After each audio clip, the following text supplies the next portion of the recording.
we talked about metabolism primarily to keep your body warm, keep your organs at the right temperature for their proper functioning.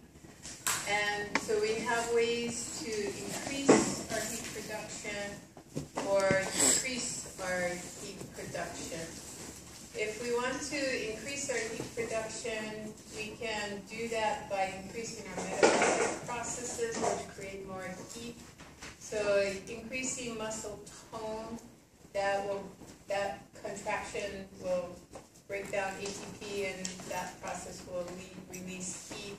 Shivering, that is metabolic activity, and that creates heat.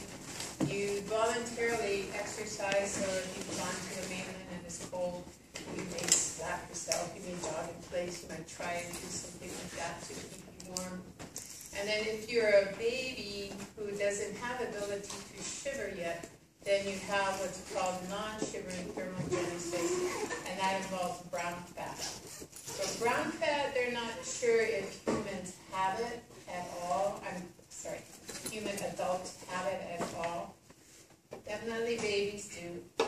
But we either lose it or it becomes so dispersed in other fat that we can't find it in adults. Brown fat is very distinctly different than other adipose cells. It has a super high amount of mitochondria, so a real high metabolic rate, and so therefore a lot of heat released from the fat cells. So we can increase heat production, or we can try and conserve heat by various mechanisms. So vasoconstriction in the blood vessels at the surface of your body makes your skin colder, and that's why you tend to want to put clothes on to keep whatever heat is getting to the surface of your body trapped against your skin. And then postural changes, you huddle up, you try and make the surface area that's exposed to the environment as small as possible. So you may even curl up into the fetal position, or huddle with somebody else so that you share body surface areas and body surface warmth. And then put on warm clothing. Also, we can go out into the sun if the sun's out, and we can absorb heat from the sun. We can change the thermostat setting if we can get a hold of the thermostat. We have thermostat settings up there, but we can fiddle with it. It's not connected to anything because they cut the lines because people fiddled with it too much and screwed up the central air conditioning system. So we don't have access. We're at the mercy of whatever central air conditioning decides to do this day.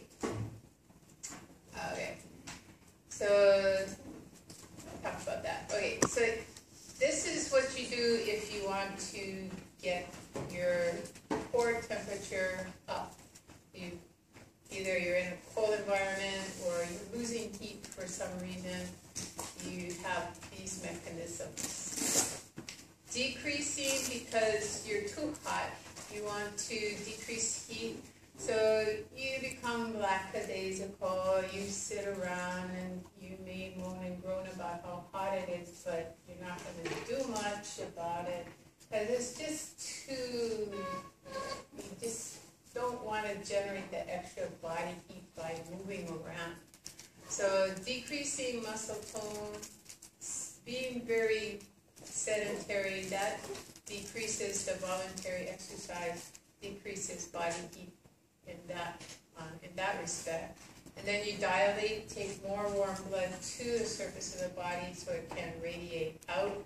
You transfer some of that warm heat from the blood to the sweat as it goes out to the surface of the body.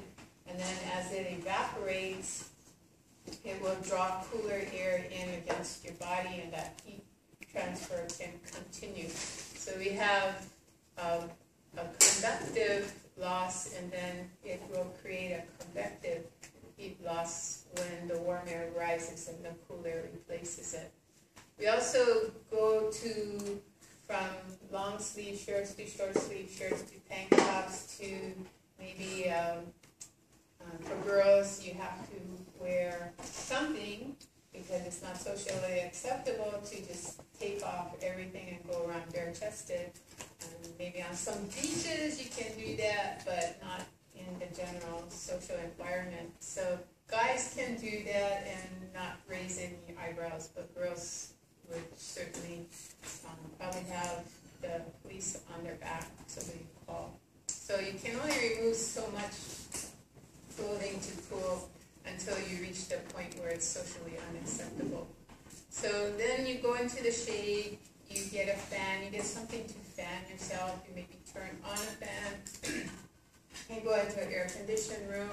If you have access to a pool or an ocean, you can go into that, because generally that water temperature is below your body temperature, and even on a hot day, a pool probably, if it's not heated, will probably be in the 70s, so you got 20-degree difference between your body and the pool and the ocean. It does warm up, but you can go to the deeper ocean and still cool, and you can lose heat that way.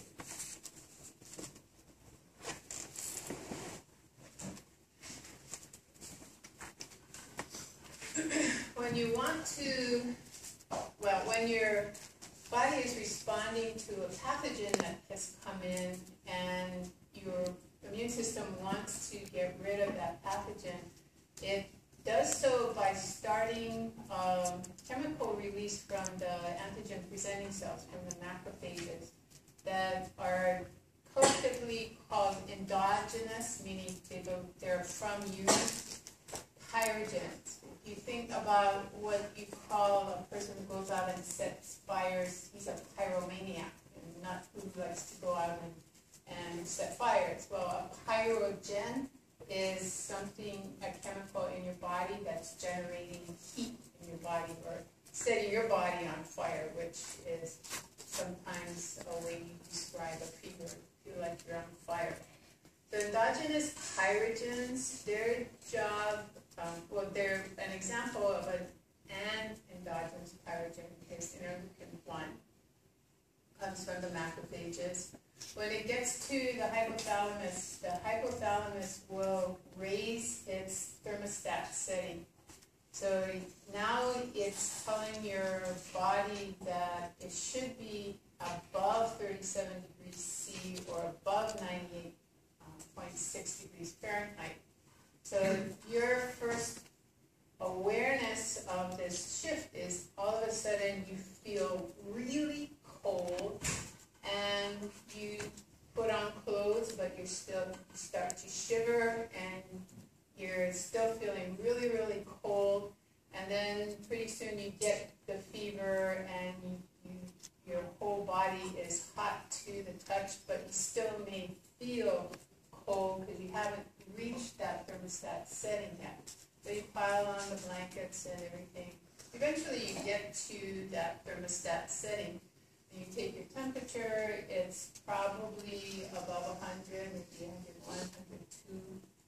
You don't get concerned, you don't want to break that fever if it's below 102 or at 102, because your body can tolerate that heat.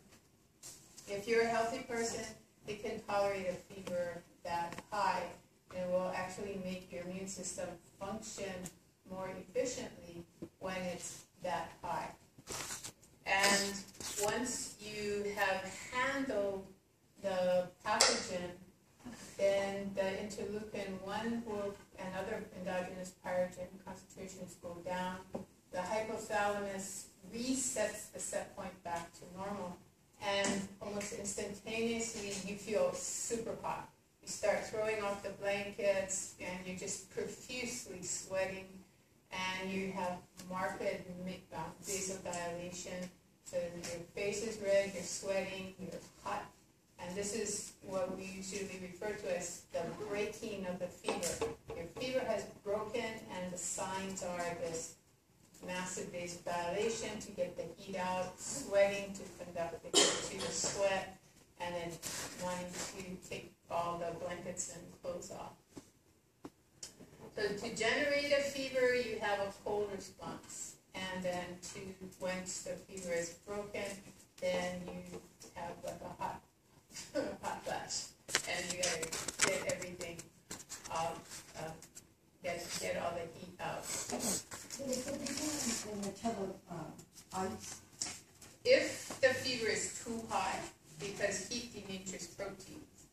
and you don't want the proteins in your body denaturing due to the fever, because that means the organ systems will shut down, and you'll get brain damage and heart damage and other organ system damages. But at 102, if you're a healthy person, you can tolerate a fever of 102. You don't have to, you don't want to, as long as there's no signs of anything adverse happening to any of the organ systems, you want to allow that fever to persist until the pathogen is handled.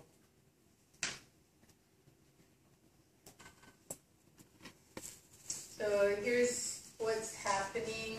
We've got an infection. The macrophages are the first cells on site that can do anything about it. They'll phagocytose and then present the antigen. While they're doing that, they're also releasing these endogenous pyrogens that get into the blood and go to the hypothalamus and change the set point, which is your internal thermostat setting. Prostaglandins are joined. They're also helping to change the hypothalamic set point. I'm not going to test you about the different prostaglandins, and so I'm not going to mention anything about them. So no interleukin-1 as the endogenous pyrogen that you have to remember for the exam, and that take it at that. When your set point goes up, then your body sees that as it's now colder than it should be. It's at normal body temperature, but the set point has changed. So the rest of your receptors see that as deficient in heat. So they're going to cause the cold response, which is vasoconstriction, shunting blood to the organs, stimulating thermogenesis by shivering, and then other behavior responses that can assist in the warming of your body. So you get heat production, and once you have handled the pathogen, it may take several days, then all of a sudden you will have a need to lose that excess heat. So the hypothalamic set point will come back to normal, but you're several degrees above that, so you've got to do the opposite, vasodilate, start some sweating happening, take the clothes off, and lose the heat. The heat loss part of the heat production is the vasoconstriction, shunting blood away from the surface. If I haven't mentioned already, you use this type of thermometer orally.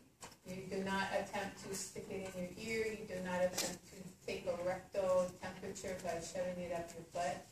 The glass will snap, especially if you irritate any of the muscle as you're sticking it up the rectum.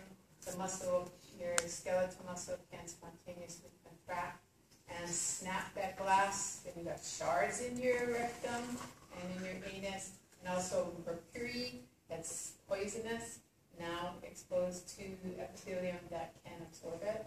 So do not do that. And I only mention it because some people have done it. And you think, oh my God, how could they be that stupid? But they don't think about it. Well, if I need to take a rectal temperature and I have an oral thermometer, why can't I use that? Because it might snap off in there. You don't want to do that. Okay. So let's go on to kidneys.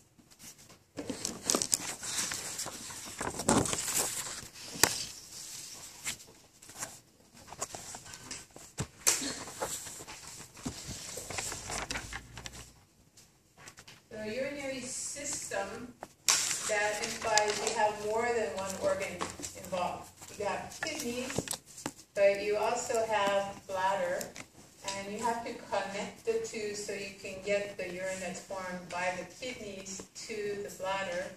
And you've got to be able to get the urine out of your body, so you have to have a urethra involved.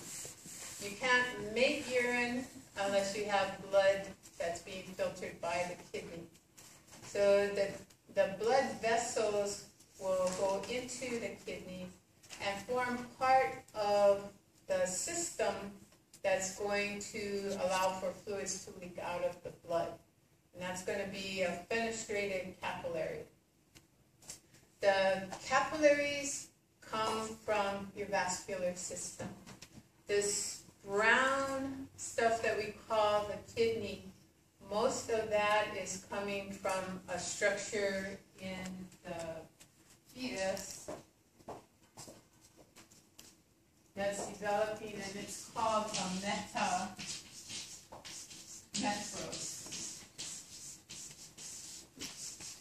So this, you're going to see that term in nephron.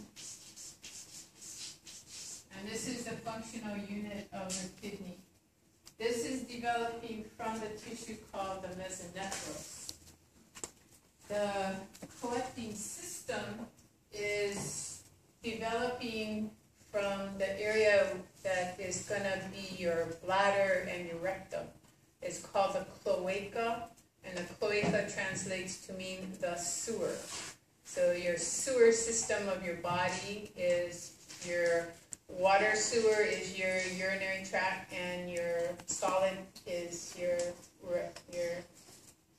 fecal into the rectum and then out the anus. So this part of the sewer system, they're going to divide, they're going to form a pouch that will be your urinary bladder, and from that, 2 ducts are going to grow out of it. So the term that confused some people in the last exam, when something is an outgrowth of a hollow organ, it's going to create channels. And maybe cells will develop around that, and as in the case of the pancreas, but maybe not. Here we've got 2 ducts that are outgrowths of the urinary bladder, and they're going to grow